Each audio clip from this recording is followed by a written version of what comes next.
Hokidemi, shaping professionals for a better future.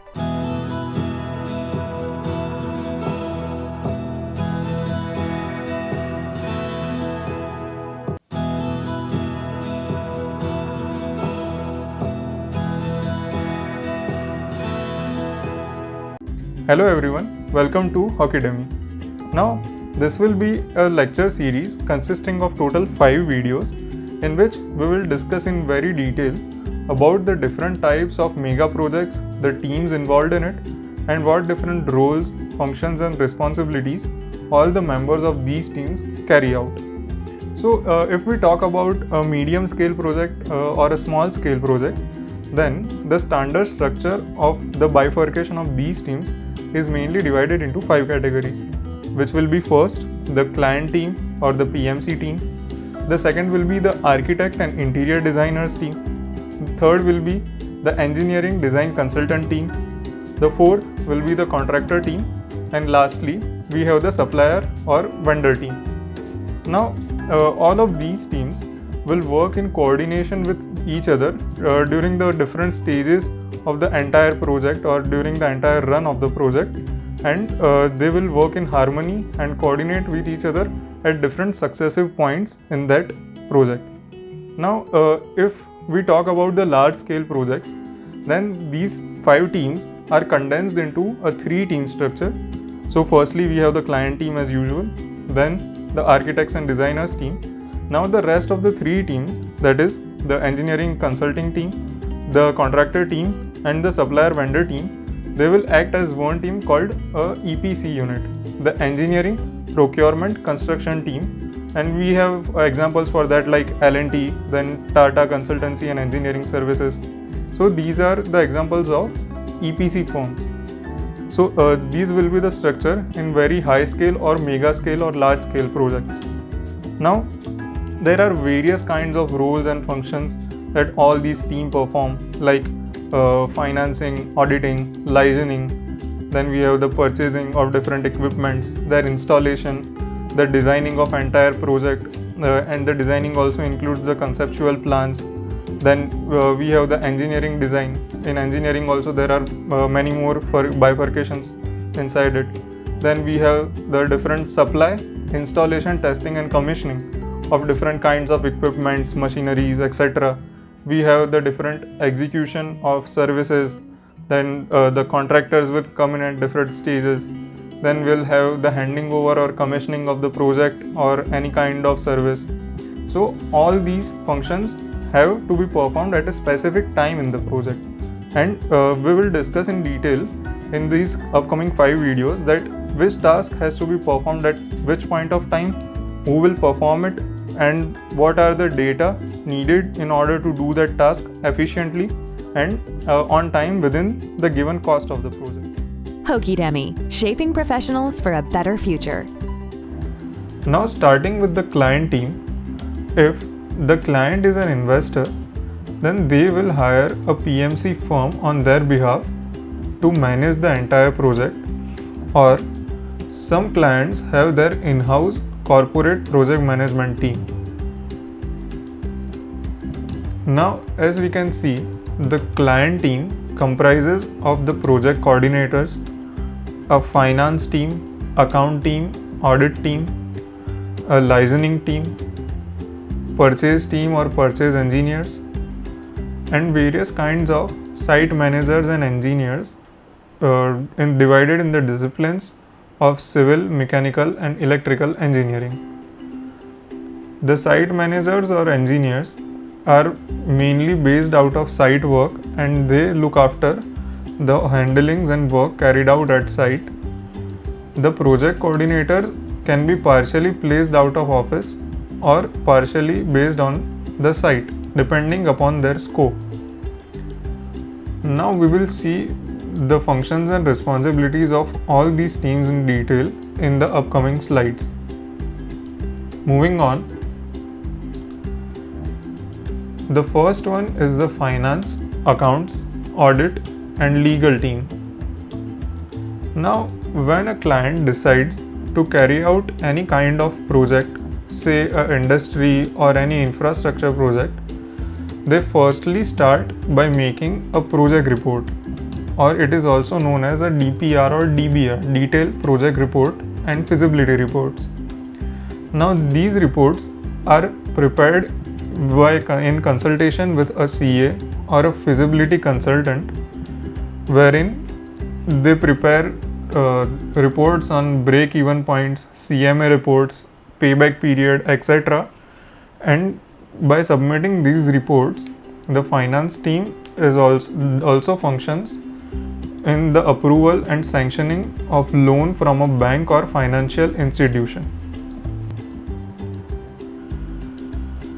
Now, the next function of these teams is CapEx, budgeting, and work orders. CapEx simply means the capital expenditure, and OpEx means operational expenditure. Now, these teams bifurcate the costing of a project or the cost required during the run of a project under different types of heads and subheads. Different heads like the plant and machinery cost, electrical, civil, mechanical cost, transportation costs, etc.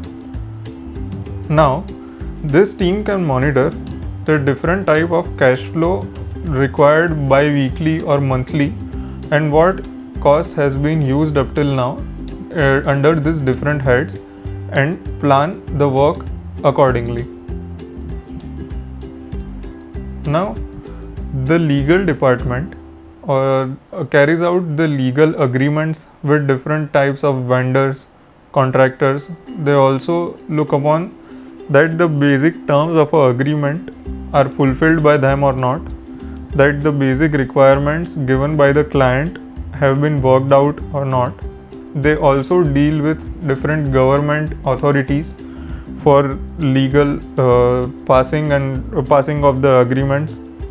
Now all these teams that we are talking about, the finance, accounts, audit and legal team, have many more responsibilities.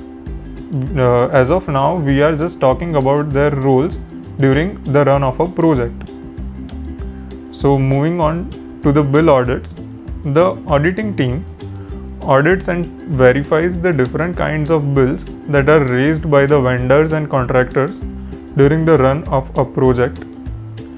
Here, they do it physically by going on the site and checking the stages of the work that have been completed and the bills that have been raised against by the contractors. They also do it based out of office. Now, one more role of the auditing team is that they coordinate with the bank officers that have sanctioned the loan for release of different stages of the payment by the bank. Now, another role of the auditing department is that they have to coordinate with the bank officers that have approved the loan. So, they take the bank officers for a site visit every month or every quarter, so that they can track the progress as described in the DPR while the time of sanctioning the loan, and see for themselves whether the work is being carried out at the given rate or not. So after verifying that the various stages of loan are approved, and upon receiving the payment from the bank, the payments to the different vendors and contractors are settled. So all in all, in this slide we saw the different functions of the finance, accounts, audit and legal team. Now moving on to the next slide. Here we can see the different roles of the purchase team. Now, different technical specifications and tenders are provided by the architects and the engineering consultancy team, that this kinds of machines or equipments will be needed, this types of materials will be needed. So the purchase team studies these specifications in detail and also studies the tenders and after that study they float an inquiry in the market for purchasing the given materials or equipments. Here they also see that the given specifications are fulfilled by the potential vendors, and after comparing the rates that are given by the vendors, along in coordination with the site engineers and the technical team, they finalize the vendor. Mostly the vendor finalized is L1, the lowest one, but they sometimes also go for L2 depending upon the technical compatibility of the different equipments prescribed to the given technical specifications. So when the vendor is finalized, a purchase order is drawn and an agreement is also drawn. Now, as we saw in the previous slide, the agreement is signed to the legal team for verification and checking. Now, after coordination with the legal team and the technical team, the purchase team finalizes these purchase orders and agreements and executes them. So, the given material is been purchased. Their next role is coordination for material with the store and site team. Now, in big sites or big scale projects, we can't simply call upon the vendor and order some material. There is a protocol to be followed. So here, SRS, a store requisition slip, is to be filed, that a site manager or the project coordinator gives the slip that this XYZ material will be needed in the upcoming time, and they send this slip to the purchase team.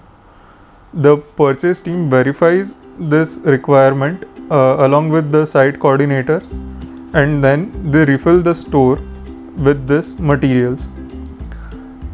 They also coordinate for the FAT and equipment delivery at site.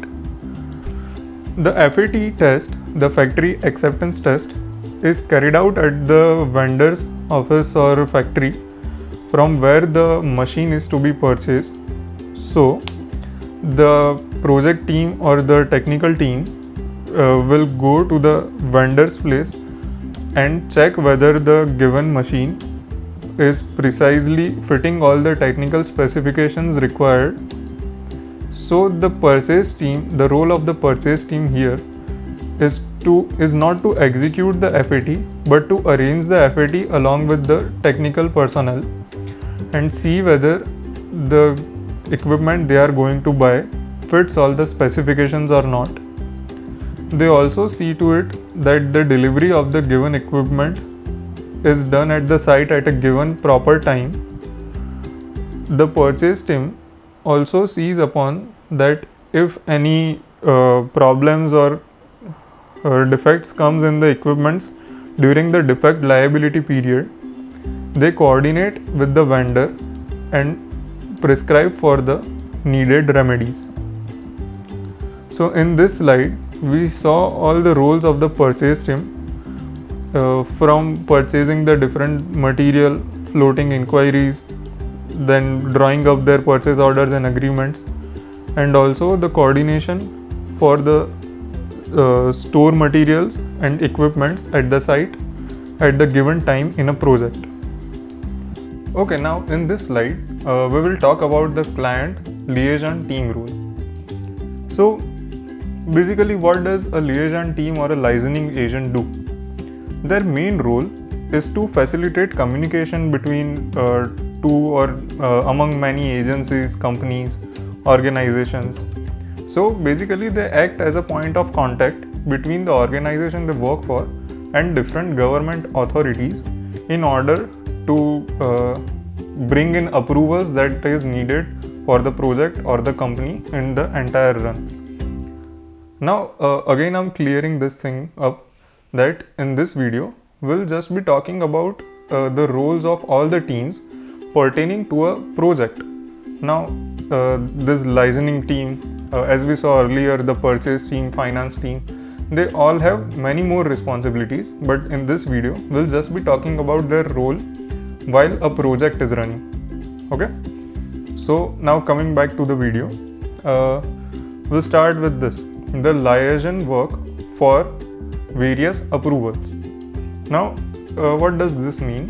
This means that the liaising team will work for bringing in various types of approvals that are needed for the run of a project. We'll start with an example for better clarity.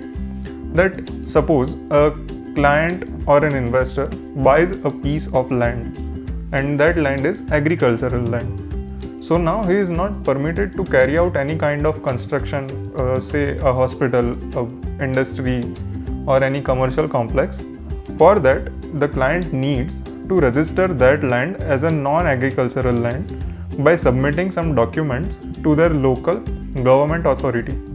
So here the licensing team will bring this approval and pass the agricultural land as the non-agricultural land by proposing to the government whatever building or structure they are planning to construct there. Okay. Another role of this team is plan passing. So now with the vision what the client want to create, anything from, I said, like hospitals or industries, an engineering consultant or designer will propose a plan to the government authority, and they will see that the proposed plan also follows all the norms of that zone and that area that are already prescribed by the government, and so the licensing team will work for this passing. After the plan is passed, the client or the contractor gets the permission to start constructing the proposed structure. In some specialized cases, they need to get some approvals from the FDA, the Food and Drugs Administration. So these special cases are when the company or factory is producing some medical equipments, some medicines, or mainly the pharmaceutical industries. So the organization in India that grants these approvals is named CDSCO, the India Central Drugs Standard Control Organization. Now if the company intends to sell these medicines or medical equipments in foreign countries like USA, UK, Canada, etc., then they need to get these approvals from their respective FDA administrations. Now the sister for CDSCO for US is called US FDA. So the licensing team will work on getting all these approvals for the given project or given company. Next, we have the factory inspector. Now the main role of the factory inspector is to see, as far as the licensing team is concerned, the factory inspector is supposed to see that they get the approvals of all the needed equipments as well as services during the entire run of a project, and also after the project is completed, they need to keep working for these approvals and timely checks. So this can be anything from equipments like boiler for mechanical, then panels, transformers, some specialized services, firefighting, etc. So he kinds of act as a coordinator for all these approvals for the licensing team. Now a very specialized case for the factory inspector is a boiler inspector. Since the boiler is an equipment which can explode if not operated under given standard operation rules and terms, the boiler inspector specially visits the factory after the boiler is installed, and he sees to it that the prescribed rules and norms are being followed very thoroughly. Here also the licensing team coordinates with the boiler inspector for the visit and approvals. Now next we have the electrical inspector. The main work of the electrical inspector in the licensing team is to bring or provide the campus or factory or building with the power supply connection from the local electricity board. And the local electricity board can be central or state depending on your location and zoning. So his main role is to provide the campus with this connection, and also after bringing in the connection, he sees to it that another role of the electrical inspector in the licensing team is to seek approvals for different kinds of electrical equipments like the transformer, HT and LT panels, etc. Next comes fire and safety and lift. Now, the fire and safety officer or fire and safety authority, depending on the location of your site, they give or they grant some approvals to the factory depending upon its production type and its size. There are certain list of rules that need to be followed from the point of view of fire safety and lift. So the licensing team coordinates with that department and gets all the needed approvals. Next comes the pollution control board. Now some factories produce some effluents as a byproduct, and those toxic waste or some effluents are not allowed under normal conditions to be disposed of into groundwater or into the nearby river or canal. They have to be treated first. So the licensing team approaches the pollution control board and registers these effluents that are going to be produced, and they seek approval for its proper disposal, that our campus will be producing XYZ amount of these effluents or toxic waste and will be treating it and all that. Okay. Now comes the groundwater. Generally, the contractor or say team on the factory, they build recharge wells or bore wells to draw the groundwater which is used in the factories or campuses. Now, up to a certain or specific limit, it is allowable, but if you want to draw a higher amount of groundwater, then also you need to seek permission from your local government authorities. So here the licensing team will work on getting that approval from the board. Now comes the hazardous approval. This approval is very specific to some cases. The cases like places or campuses where hazardous solvents, gases or fuels, etc. are to be stored for some certain kind of production. So tanks or say fuel tanks or gas tanks will be installed which contain very hazardous materials. So a special kind of approval is needed for building these tanks, and the licensing team will coordinate for getting these approvals. Lastly, we have labor inspector. Now the main role of the labor inspector is to see that proper and safe working conditions are being provided to the laborers. They are provided with the PPE kits with hard hats and some safety shoes and all that according to the norms, and their responsibility is to see that all these laborers are working within limited hours and etc. So the licensing team will also coordinate with the labor inspector. So all in all, in this slide we saw the role of the licensing team from the client side and all the different kinds of approvals and the role in getting these approvals at different stages of a project. Now moving on to the next slide. Now we have the client site engineer's role.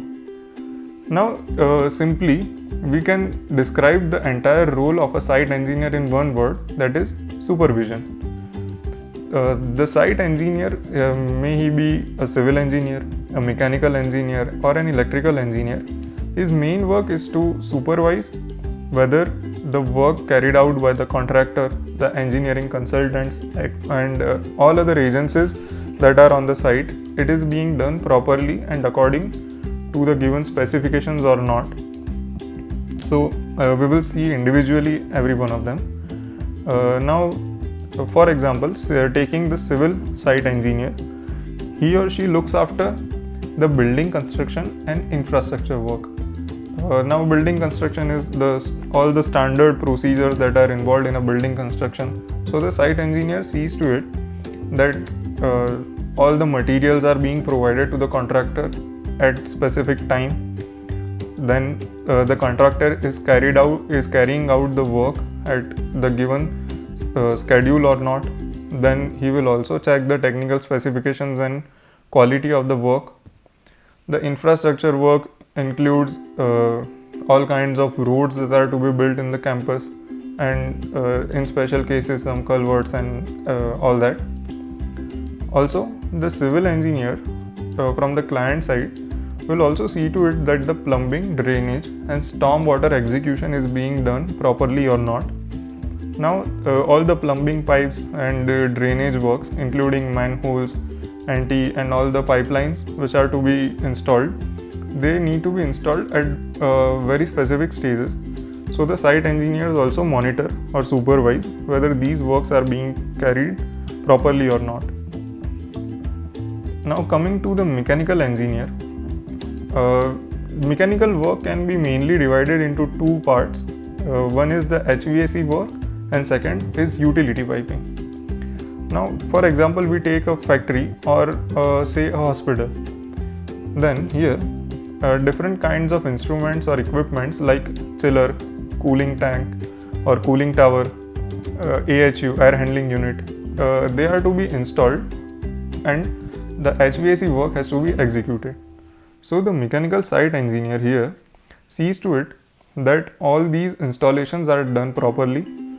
Yes, one notable point here is that if the project is not very high scaled or a medium level project, then the site engineer from the client side, specifically the mechanical engineer, he or she may be overlooking or supervising both the HVAC work as well as the utility piping work, whereas on the same site, the HVAC contractor and the utility piping contractor will generally be different people or different agencies. Okay, and in some pharma factories, there is a third category which is a specialized branch of utility piping called SS piping. That contractor is also different, but that is a very special case. Now coming back to the topic, ITC means installation, testing and commissioning. So the equipments or machineries, their work is called ITC, and all the piping work and cabling, all the laying out of the pipe racks, that is called execution. Alright, so these terms are very common. Also when you will go on sites, you will hear these terms ITC and execution, so remember that. Coming to the utility piping, utility piping is mainly carried out in the utility block. So this will include the utility machineries like boiler, air compressors and various water systems, RO, DRO, SRO, then the DG sets, etc. So their ITC and also the firefighting execution. So the firefighting contractor is sometimes different, and that contractor mainly overlooks the execution of all the firefighting installation and their cylinders and everything. So the client site engineer now coordinates with all these contractors and suppliers and sees to it that proper installation, testing and commissioning of these equipments is done or not, and whether the execution is being done on a proper time scale. Coming next, we have the electrical site engineer. So from the client side, the electrical engineer mainly coordinates with the licensing agent, as we saw previously, for power distribution. So he also coordinates for bringing the power supply connection from the local electricity board to the campus or to the structure. Then they see to it whether the supplied power is being distributed properly through transformers and HT and LT panels, etc. So he will see to it, see to the ITC of these equipments and machineries. Also, he supervises the entire lighting work of the project. This includes all the lighting indoors and outdoors, like bollards and normal lighting, then fans, etc. And he also supervises low voltage work. Low voltage work includes all the computer systems, then EPABX communication lines, CCTV cameras, etc. So he will supervise that the agencies are installing all these equipments as per the given contract. Lastly, we have the interior site engineers. So if this is a medium scaled project, then our civil site engineer is the person who will be looking after these interior things, and in very high scale projects or mega scale projects there will be a special interior designer coordinator. So their role will be to supervise all the civil finishes, that is whether the flooring is done properly or not. Then flooring can be anything from tiles to carpet to wooden flooring, marble, etc. And civil finishes also include the painting job. So the interior designer or the civil site engineer will supervise that all these installations are done properly or not, and after that is completed, they will also see to it that the entire furniture work, now depending upon the type of structure or type of project, say we have a corporate office, then there will be a heavy amount of furniture work, but it is not the same case for factories. So the interior designers or civil engineers will also coordinate for the furniture work. So all in all, summing up this slide, we saw the different types of rules that the site engineers from the client side follow or have during the entire run of a project. And these engineers include civil engineers, mechanical engineers, and electrical engineers. Okay. Now moving on to the next slide, we have the client project coordinator's role. Okay. Now the project coordinators can be defined or described as the single most important point of contact in the entire project for any kind of team. Okay, the project coordinators from the client side, they will be working alongside all the agencies, that is the architects, the engineering designing team, contractors, suppliers, etc. So there will be a single point of contact for all or any kind of problem that arises during the project. So we'll see point wise that firstly we have client team working coordination with architects for project planning. Okay, so architects will see this or understand this with a simple example. Okay, suppose the architect is told to design some sort of factory. All right, now the architect and engineering team will need the drawings or sections of the kind of machineries or equipments that are to be fitted in the factory. Now, if the vendor does not provide these two agencies with the working drawings of their equipments, then there will be a vast or huge delay in the designing. So now, the engineering team and architect will contact the coordinator, and they will report to him this problem that we don't have the drawings of the equipment, so please arrange that. So the project coordinator then contacts the suppliers and sees to it that they provide the entire working drawings and all the things that are needed to these agencies, that is the engineering team and architects. So you can understand the role from this a little bit, that he'll be acting as a point of contact for all the agencies involved in this. So pinpointing the responsibilities to individual agencies, we have the architects for project planning. So when the architects propose or prepare some kind of plan or a design of the campus, then they will submit it to the project coordinator. Then the project coordinator will take all these designs to the client and his project manager, and upon some approvals and some kind of changes that are proposed, he will bring it back to the architect with all these changes, that XYZ changes are to be incorporated and please act accordingly. Okay. Next we have the engineering team for drawings, tenders, BOQ, bill of quantities and specifications.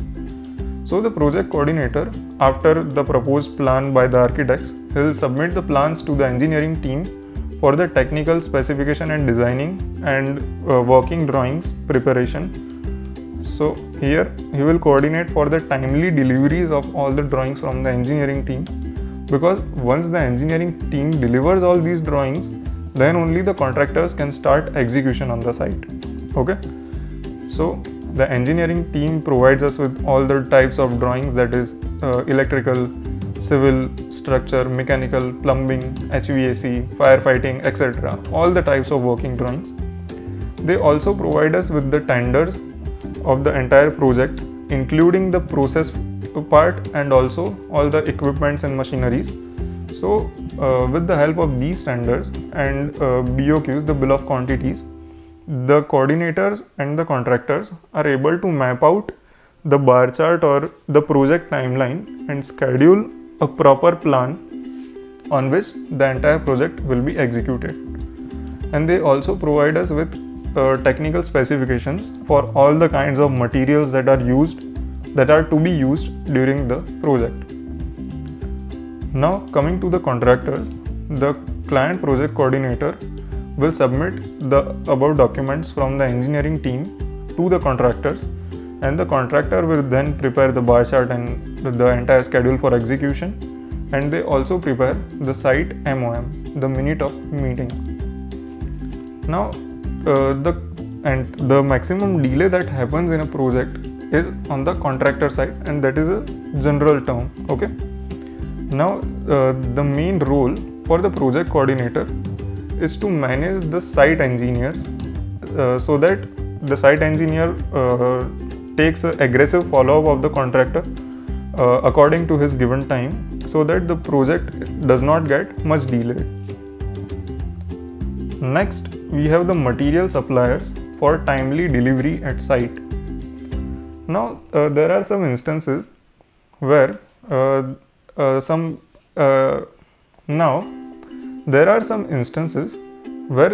arises an immediate need of some materials at the site. So the contractor will contact the project coordinator at night or midnight that will need these materials for the project, or the laborers will just sit idly. So the project coordinator here solves all these material issues at the site, and he also contacts or coordinates with the purchase team. Then he coordinates with the store managers, and the entire SRS, store requisition slips, are being filled and all these legalities are completed. And after that, he sees to it that there is timely supply of the materials, so that the contractor as well as the laborers don't sit idly at the site. Lastly, we have the equipment suppliers for delivery and commissioning. Now, this is a special case where the project includes or involves some heavy machinery that are to be installed. So it will be mainly a factory, very large commercial complexes or hospitals. Alright. Now, in some cases, the equipments are so gigantic or huge that the equipment cannot be installed once the structure is built. The equipment or machinery needs to be installed first hand, and then the surrounding structure is built around it. So the project coordinator here will coordinate with the vendors or suppliers that are delivering us with the equipment and see to it that their proper delivery is done at the time, so that the project timeline is maintained, and also sees to it that the site engineers or he himself are present while the installation and commissioning of the equipments. So in summation, in this slide we saw that the project coordinator is the most important point of contact for all the kinds of agencies or teams that are involved, and especially the client project coordinator will see or bind all the types of teams that are involved in the project. In some kind of projects, the project coordinator himself is the project manager, whereas in very high scale or mega projects, the project coordinator acts as the assistant to the project manager. Okay. So this brings us to the end of the entire team of the client side. So we'll do a quick recap of the team or all the members included in it, or all the members that are included in this. So firstly, we have the project coordinators. The project coordinators do all the coordination between the different types of teams that are involved in the project. Secondly, we have the finance, accounts, audit and legal team. So these teams have many more responsibilities, but we are only talking about the project. So these teams see to it that the DPR is made, loan sanctioning is done at proper time, then different bills are being audited and passed at various stages of a project, then all the legalities or legal documents and approvals that are needed, that are being coordinated and approved and delivered to the site. After that, we have the purchase team. So the purchase team, or the main role of the purchase team during a project, is that they purchase different kinds of equipments or different materials or different supplies for the office or staff that are needed during the project, etc. And they coordinate with different departments for auditing and their passing. Then we have the site managers from the client side. So the site managers, again, their main role is supervision. So the site managers will supervise whether all the activities are being carried out in harmony and coordinate with all the different agencies at their level. And lastly, we have the licensing team. So the licensing team, or the main work of the licensing team, is to act as the point of contact between their organization and the government bodies for getting different kinds of approvals for equipments, services, plan, NA for the land, etc. that are needed during the project. Okay, this concludes our client team for a project. Hokidemi, shaping professionals for a better future. Hokidemi is aiming to be the world's largest learning platform for engineers and architects. Hokidemi will help you to develop your skills in project design and management, to become team leaders and project managers in mega structure projects.